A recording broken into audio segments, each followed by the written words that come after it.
కుంభరాశి వారికి అపనిందలు ఎక్కువగా మోసే సమయమిది. భార్యాభర్తల మధ్య సఖ్యత ఉండదు. వీరు స్త్రీలు అయినా పురుషులు అయినా ఇటువంటి పరిస్థితి తలెత్తబోతూ ఉన్నది. విద్యార్థులు చాలా కష్టపడాలి. రాజకీయ నాయకులకైతే ప్రజాక్షేత్రంలో చాలా అవమానాలు పొందే అవకాశం ఉంది.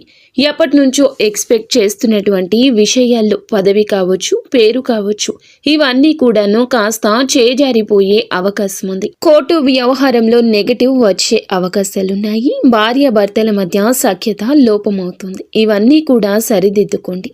మౌనంగా ఉండండి. మార్గశిర శుక్లం నందు గురువు దశమ వ్యయ రాశులుగా సంచరిస్తున్నారు. వృత్తి, ఉద్యోగ, వ్యాపారమందు తరచుగా చిక్కులు, ఆస్తి నష్టం కూడా వచ్చే అవకాశం ఉంది. ధన వ్యయం విపరీతంగా జరగొచ్చు. గౌరవ వినాశనం కూడా జరగొచ్చు.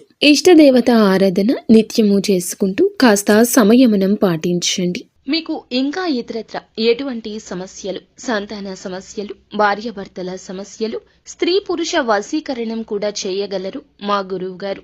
3 రోజుల్లో పరిష్కారం లభించును. నమ్మకంతో సంప్రదించండి.